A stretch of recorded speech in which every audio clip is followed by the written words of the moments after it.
Prazos não cumpridos, dinheiro que acaba, empreendimentos que não são entregues. Esses são problemas que vemos em algumas obras públicas no país. Um levantamento do TCU mostra que o Brasil tem mais de 14 mil obras paralisadas. Mas por que tantos atrasos e paralisações? Esse é o assunto do Eu Fiscalizo deste mês.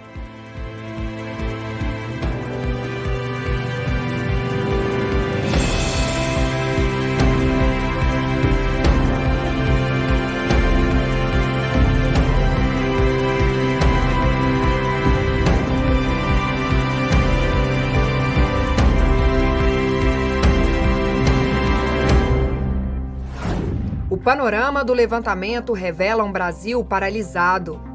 Trabalhos recentes do Tribunal de Contas da União identificaram que 14 mil obras deveriam estar em andamento, num total de 38 mil analisadas. Isso representa mais de um terço, 37%, que não tiveram avanço ou apresentaram baixíssima execução nos últimos 3 meses. A previsão de gasto com esses empreendimentos é de 144 bilhões de reais. 10 bilhões já foram aplicados e não se sabe exatamente o que vai acontecer com esse investimento. É um quadro muito ruim, é um quadro que mexe com a dignidade humana, porque ele atenta contra o social. Essas obras inacabadas e paralisadas muitas vezes têm uma presença social marcante, são obras de infraestrutura que param o Brasil, são obras que se avolumam, se agigantam no Estado, tem um efeito cumulativo. O trabalho traz um retrato de cada Estado, né? A disposição e a distribuição de cada Estado. Isso é o nosso objetivo final, é o interesse público, evitar o desperdício, que nós temos 10 bilhões desperdiçados e não utilizados, não eficazmente utilizados nesse momento. Para chegar ao diagnóstico, o TCU trabalhou com bases de dados consideradas representativas do governo. As bases de dados são da Caixa Econômica Federal, do Programa de Aceleração do Crescimento, o PAC, do Ministério da Educação, do Departamento Nacional de Infraestrutura de Transportes, o DENIT, e da Fundação Nacional de Saúde, a FUNASA. Buscamos identificar quais sistemas do Poder Executivo dispõem de informações que pudessem ser utilizadas no trabalho. Daí, cinco sistemas se destacaram, levando em consideração principalmente a grande quantidade de obras que cada órgão ou entidade gerencia, os valores desses empreendimentos. Então, sim, os sistemas utilizados como base para o trabalho atual, eles têm uma grande representatividade, não só em relação a valores, contratos de elevada magnitude no cenário total, mas também em relação à quantidade de contratos. Essas obras paralisadas, ela tem um impacto social relevantíssimo. Cabe efetivamente ao Estado, depois de um manancial de informações como essa, cabe a tomar as providências. O trabalho da gente é levantar, fazer o diagnóstico, propor as sugestões. Existem duas grandes formas de se operar, né? Ou o governo federal contrata diretamente a empreiteira, então nesse caso o órgão federal vai conduzir o processo de licitação a partir de um projeto básico de engenharia ou, em alguns casos, até de um projeto executivo mais detalhado que precisa ser elaborado previamente para daí se contratar a obra, ou uma outra modalidade que envolve aí os convênios, contratos de repasse e outros instrumentos, é que o governo federal repassa o dinheiro para o Estado ou para o município e ele faz, então, a licitação e contrata a empresa que vai conduzir a obra. Especialistas no assunto concordam que a conclusão de uma obra pública depende de uma série de etapas, que se inicia muito antes da licitação. Envolve questão de planejamento, tanto de planejamento macro, de se pensar quais são os empreendimentos prioritários e a partir dele fazer uma seleção dentre aqueles que têm mais viabilidade, porque às vezes a gente tem uma necessidade grande, mas, por exemplo, você precisa desapropriar um terreno ou obter uma licença ambiental, o que significa que o empreendimento ainda não está maduro para ser, de fato, contratado, né? Quanto capacidade de planejamento e gestão no nível individualizado. Não, sim, vamos fazer essa obra, mas precisamos elaborar um bom projeto, precisamos fazer uma licitação, precisamos gerir essa obra. Existe essa carência nos órgãos. As obras paralisadas no Brasil, o motivo maior seja a falta de um planejamento adequado, um projeto básico, né, para se iniciar o processo. muitas das vezes se consegue o recurso, aí quer a toque de caixa, de que se faça licitação, sem fazer uma análise, uma sondagem adequada, sem buscar as licenças necessárias. Então não adianta começar sem esse planejamento e até mesmo para licitar já tem que ter um projeto básico, mas que permita ser executado. Fomos até o estado da Bahia para mostrar uma obra paralisada e os transtornos gerados para a população. Desde fevereiro deste ano, a ampliação do sistema de esgotamento sanitário de Salvador está suspensa. Já é a segunda vez que isso acontece.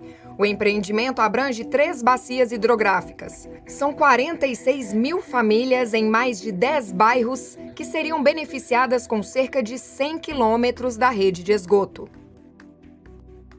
A gente está sofrendo por um problema que a obra está parada, o esgoto está em céu aberto, a gente tem que ficar buscando água no vizinho, então é uma situação muito difícil para a gente. A gente passa por uma situação muito desagradável, esgoto a céu aberto, muita muriçoca, muito problema, trazendo muitos riscos para a gente aqui, no caso de doenças praticamente contagiosas, porque temos muitas crianças ao redor e realmente isso não faz bem à população.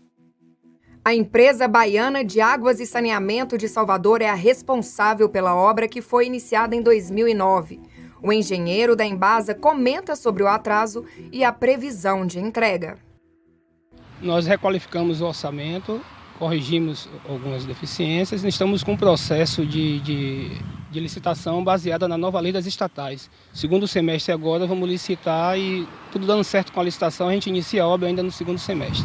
O investimento total é em torno de 160 milhões, já foram gastos 85 milhões e a gente tem mais previsão de gastar mais 75 milhões para concluir as etapas. A gente fica na expectativa de sempre terminar e nunca termina, somos seres humanos de bem, precisamos de pelo menos isso, né? Pagamos nossos impostos e eu acho que é o mínimo que poderemos ter. Segundo o Ministério da Economia, o país tem hoje mais de 100 mil obras públicas e o governo tem tomado ações para solucionar os problemas na área. Então, a gente tem trabalhado numa série de instrumentos, endereçando toda essa cadeia. Primeiro, lançamos em janeiro de 2019 uma instrução normativa que obriga os órgãos a elaborarem um plano anual de contratações. A gente entende que esse é o primeiro passo nessa cadeia toda, porque obriga que ainda antes da elaboração da proposta orçamentária para o ano seguinte, o órgão já pense, olha, o que eu quero contratar, no caso em 2020, faça uma seleção de projetos prioritários e a partir daí trabalhe a viabilização do orçamento para depois entrar no planejamento detalhado dela. A necessidade de identificar as responsabilidades na execução das obras também foi pontuada a fim de evitar as paralisações do setor e transformar a realidade. Toda obra, todo empreendimento, você tem diversos tipos de serviços. E não pode ser o órgão público responsável, não existe isso. Pessoa jurídica não é responsável. Quem é responsável é a pessoa física. Então tem que estar caracterizado quem é o responsável pelo orçamento, quem é o responsável pela execução. Cada profissional vai ter a sua responsabilidade e responde perante a lei. Uma questão, infelizmente, ainda existe no nosso Brasil, obras paralisadas por cunho político. Então, uma obra que foi iniciada no governo, o outro entra, digamos, uma oposição a quem iniciou a obra e simplesmente dá aquilo sem nenhuma responsabilidade financeira, responsabilidade fiscal, ele interrompe, quer dizer, tudo que foi aplicado fica ali perdido. No próximo bloco, vamos mostrar os trabalhos do TCU que apontam os principais problemas de obras paralisadas no país.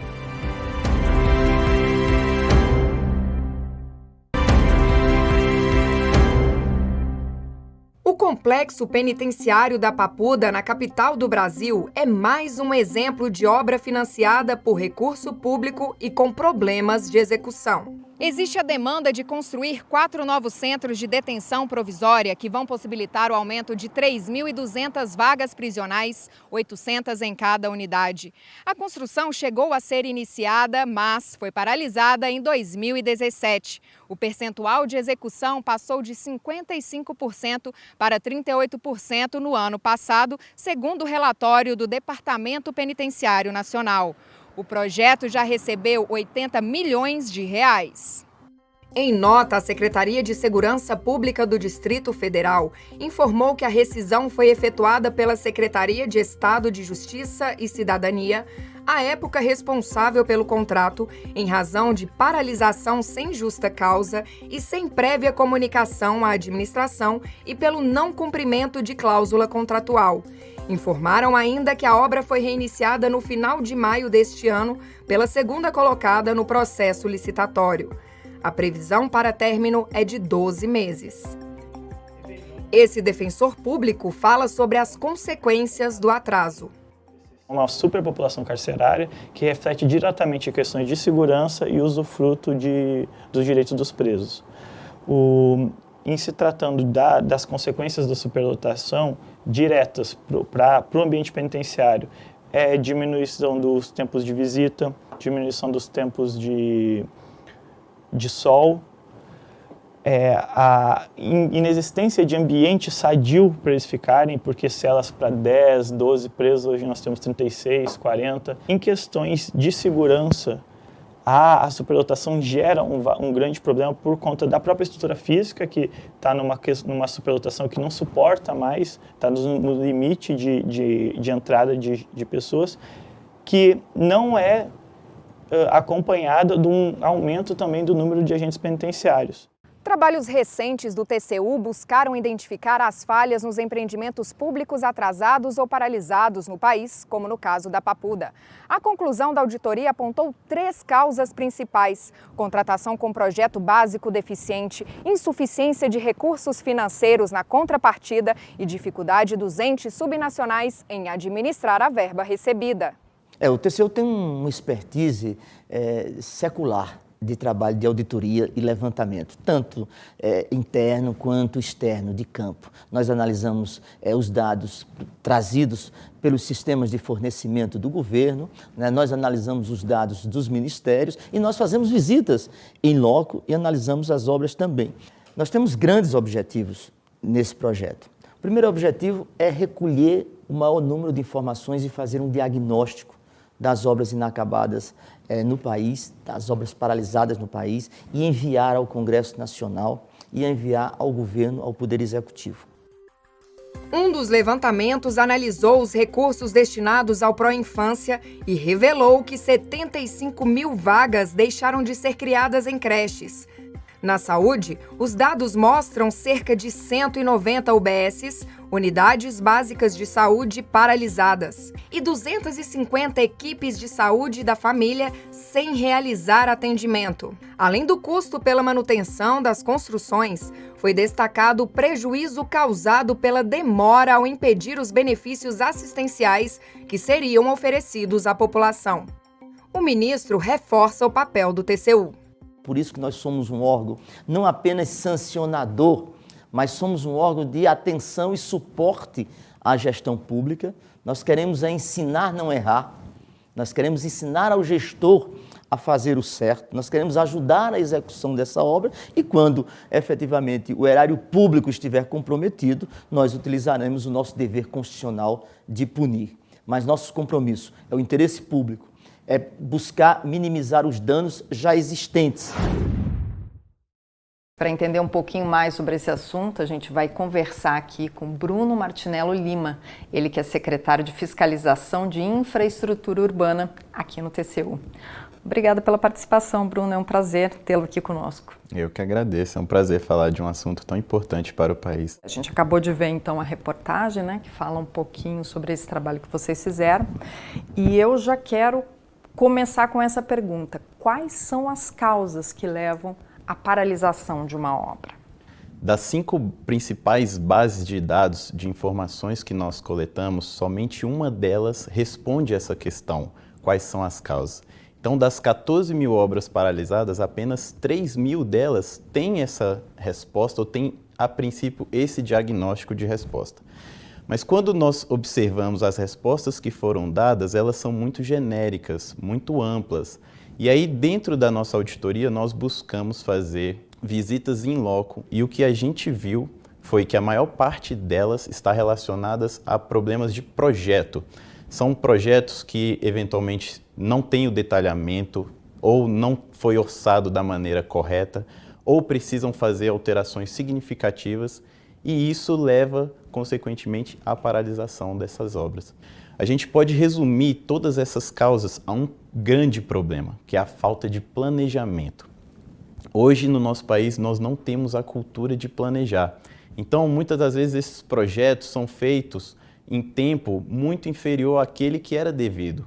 Na pressa, no afã de a gente conseguir colocar essas obras para andar, executar e entregar, a gente esquece um passo anterior que é importantíssimo, que é planejar. Para que depois, quando a obra for executada, todos esses problemas já tenham sido previstos, eu tenha feito a melhor contratação possível e essa obra possa andar de acordo com aquilo que foi planejado anteriormente. Quando a gente fala de 14 mil obras espalhadas pelo país aí paralisadas, a gente está falando de um impacto muito grande para a população.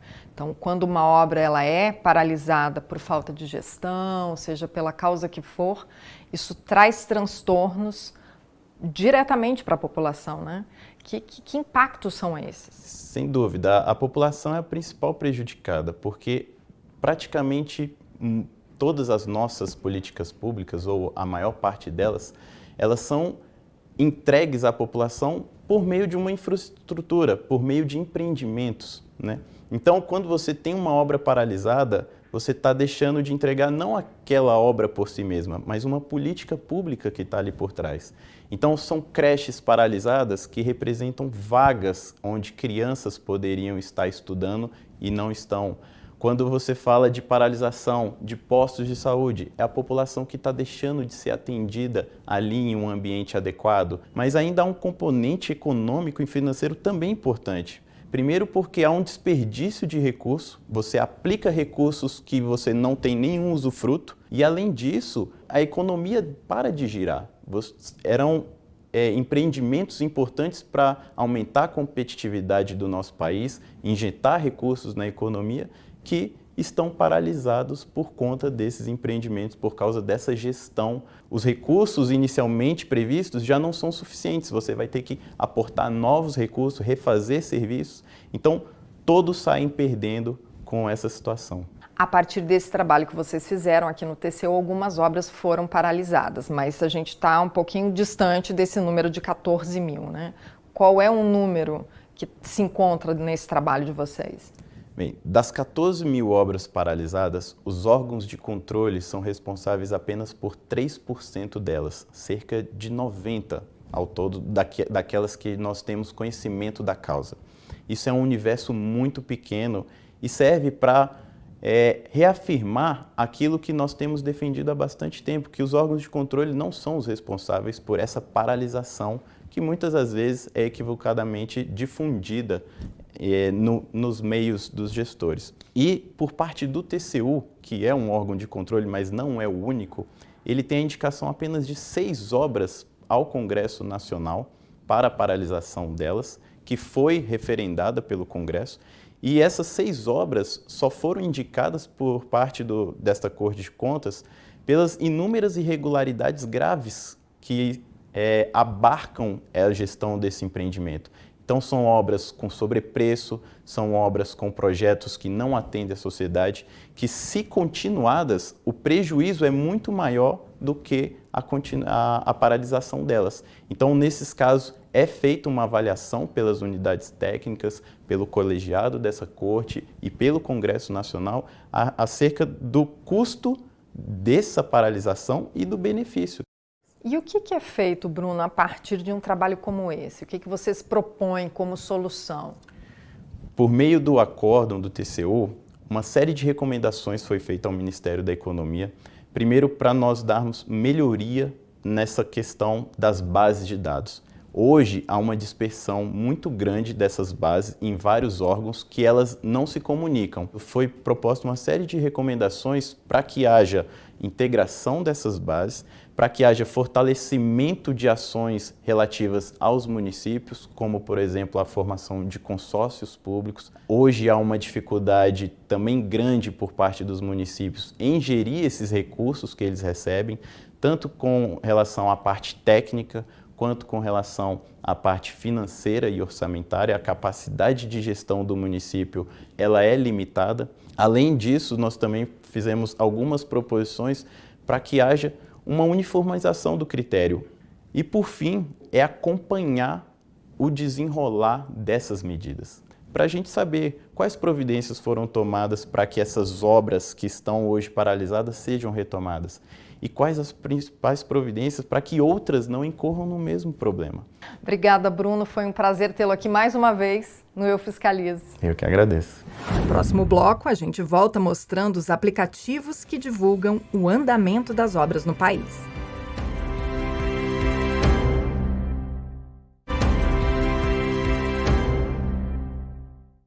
No Eu Fiscalizo deste mês, estamos falando sobre obras paralisadas e os transtornos para a população. Durante o programa, você acompanhou que o TCU apontou um diagnóstico com mais de 14 mil obras paradas no país. No relatório, foram apresentadas falhas como má gestão, custos pelo desgaste e manutenção das obras e prejuízo na demora da entrega do empreendimento. Na próxima reportagem, nós vamos falar sobre as iniciativas que ajudam no controle e no acompanhamento dos empreendimentos da União.